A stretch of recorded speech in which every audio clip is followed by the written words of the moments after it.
Hi, this is Marjory Wildcraft, and on this edition of Homesteading Basics, I'm going to show you what I look for in a good jacket.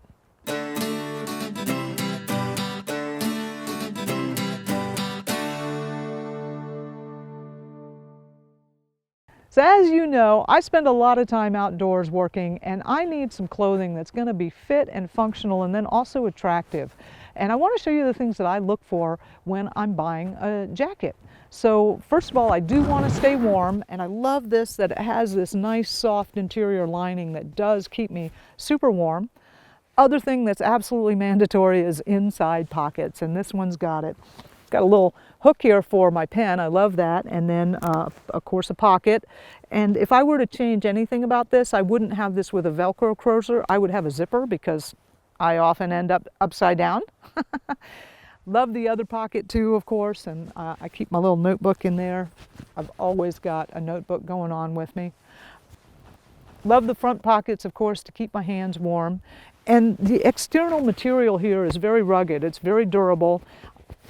I'm running into barbed wire fences all the time, or, picking up livestock with claws and things like that. So, I really need a durable material, and this fits the bill. Another real cool thing about this jacket is the outer material covers the cuff. Now, whenever I have jackets or sweatshirts or anything that have these cuffs exposed, they always get filthy, like the first day, and then basically they only become usable for when I'm working out on the way back 40. But this actually has good material that covers it so that those cuffs can keep me nice and warm and seal in my body heat, but not get destroyed too quickly. Great zipper. This one's got a really good zipper, heavy duty. It's going to last a long time. These are the one other most important thing about this jacket that I really like is the movement in it. I don't know how they've designed these elbows, but you really get a lot of good movement on it, and then also in the shoulder.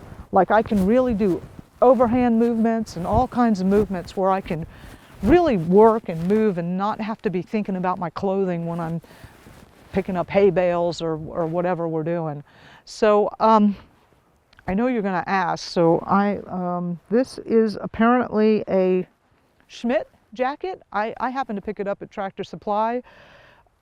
I really love it, and I guess I got to tell you the one last thing that I really love about it the most is it's made for women. It's kind of girly, we got a nice fit for the shape, and then it's plum, right? I love the color. Okay, this is Marjory Wildcraft, and I will catch you on another Homesteading Basics.